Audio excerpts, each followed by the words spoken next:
भूख हड़ताल के लिए मैंने पहले ही मना किया था। मैंने कहा भूख हड़ताल मत करना। भूख हड़ताल वहाँ की जाती है जब सरकार में समझदार लोग होते हैं। भजनलाल जी, आपकी लॉटरी खुली है, आप अब भी समझ जाओ।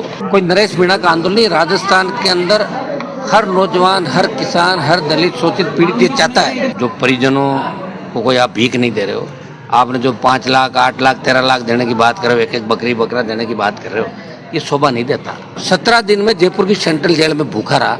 मेरे पिताजी को बुलाया भैरव सिंह जी ने, कहा कि तबीयत बहुत खराब हो जाएगी, तो मैंने शर्त रखी कि मिनिस्टरों को जेल में भेजो। आंदोलन है ये, कोई नरेश मीणा का आंदोलन नहीं। राजस्थान के अंदर हर नौजवान, हर किसान, हर दलित, शोषित, पीड़ित ये चाहता है कि आखिर स्कूल जो गिरी थी उसमें जिम्मेदार कौन थे? क्या स्कूल गिर के 13 लाख मुआवजा देकर तीसरी कर ली सरकार ने? उस स्कूल के अंदर जो जर्जर थी वो किसकी परमिशन से चली, वहाँ क्लासेज कैसे लगी? इस मामले को लोकसभा के अंदर हमने मजबूती से, बेल के अंदर भी गए थे, आपको पता है। उदयपुर, डूंगरपुर, बांसवाड़ा के सांसद भी थे, नगीना सांसद, हम लोग गए। हमने लोकसभा की कार्रवाई को रोका, स्थगित कराया। आपने देखा होगा कि पार्लियामेंट के अंदर इन बच्चों को, जो झालावाड़ के अंदर स्कूल की छत गिरने से 6 हमारे ट्राइबल के, एक ओबीसी का बच्चा था, 7 बच्चे चले गए, 20 से ज़्यादा इंजर्ड हुए। हमने कहा कि मैसेज सरकार को देना चाहिए कि 1-1 करोड़ रुपये मुआवजा, उन सब के खिलाफ कार्रवाई, इस प्रकरण की उच्च स्तरीय जांच, चाहे तो सरकार सीबीआई जांच करा दे। आखिर वो कौन से कारण थे कि इतनी बड़ी त्रासदी हो गई, ये हम लोग चाह रहे थे। और नरेश मीणा इन सब मांगों को लेके लंबे समय से शहीद स्मारक पे आमरण अनशन कर रहे थे, धरने पे बैठे, तबीयत खराब हो गई और कल इनको अस्पताल लेके आए।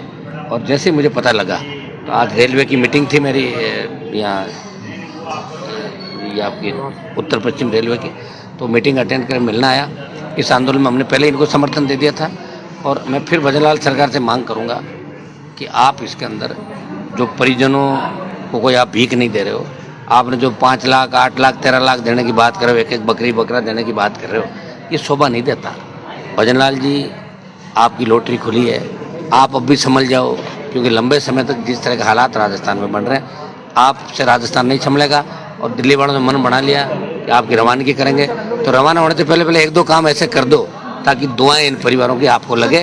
और इस मामले के अंदर राष्ट्रीय लोकतांत्रिक पार्टी और नागौर सांसद, उसकी पूरी टीम नरेश मीणा के साथ उन पीड़ित परिवारों को न्याय दिलाने को साथ है। पहले दिन से आप उनके साथ हैं, उनको समझा भी रहे हैं लगातार, लेकिन वो खाना भी नहीं खा रहे, तबीयत तो मुश्किल। भूख हड़ताल के लिए मैंने पहले ही मना किया था।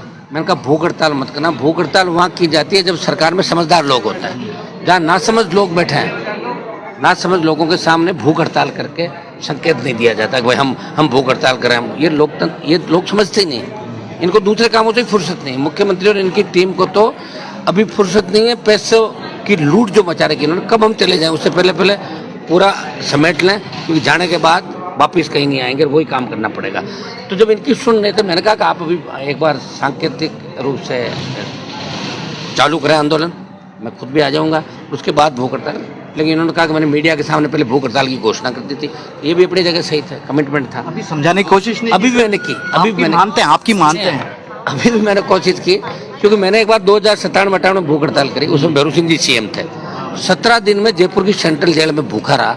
मेरे पिताजी को बुलाया भैरव सिंह जी ने, कहा कि तबीयत बहुत खराब हो जाएगी, तो मैंने शर्त रखी कि मिनिस्टरों को जेल में भेजो। तब 3 मंत्री, सांवरलाल जाट, भंवर सिंह डांगावास और श्री कृष्ण सोनकर जो मिनिस्टर थे, और मेरे पिताजी, 4 लोग आए और जेल में अनशन तुड़ाया। ऐसा है, मैं सरकार के अंदर जहाँ भी बात कर सकता हूँ, इस सरकार में ज़्यादा मेरी बात नहीं होती, जहाँ भी मेरी बात हो सकती है अधिकारी लेवल पे या नेताओं के लेवल पे। और मैं तो जो विपक्षी भूमिका निभा रही कांग्रेस पार्टी से मेरा सवाल है, कहाँ गए कांग्रेस के नेता, बताओ मुझे। एक व्यक्ति हो सकता है वो व्यक्तिगत रिश्तों के खातिर आया हो, यूनिवर्सिटी का नेता रहा है, उनको यूनिवर्सिटी से अटैचमेंट है नेताओं तो आ जाए। लेकिन कांग्रेस पार्टी को भी ऐसे मामलों में बोलना चाहिए। ये आंदोलन, ये कोई व्यक्तिगत हित के लिए आंदोलन नहीं करें। ये राजस्थान के अंदर जो दुर्घटना घटी स्कूल की, ये पूरे देश के अंदर राजस्थान की बदनामी हुई कि राजस्थान वो प्रांत है जहाँ आज भी जर्जर भवन है, उनकी वजह से बच्चों की इस तरह डेथ हो रही है। तो ये एक तरीके से हत्या थी और इसमें हम इस पूरे प्रकरण की उच्च स्तरीय सीबीआई जांच की डिमांड भी कर रहे हैं। शीघ्र ही हम पार्टी से बात करके इस आंदोलन में अगला कदम क्या होगा वो भी हम उठाएंगे। नरेश को समझाने का मैंने प्रयास किया है, मैं पूरी तरह से इसके साथ हूँ। स्वास्थ्य आदमी के लिए पहला है और मैं कोशिश कर रहा हूँ कि एक बार ये समझे, क्योंकि अब आंदोलन नरेश अकेले का आंदोलन नहीं, राजस्थान के जवानों का आंदोलन है। हम सब भी इस मामले में इसके साथ हैं और परिजनों को हम न्याय दिलाएं। कटेंगे तो कटेंगे, आज देश इनसे कह रहा है तुमसे नहीं हो पाएगा। Can you understand the ignorance? We are not looking for your admiration. आपको अपना काम करना पड़ेगा। राजनीति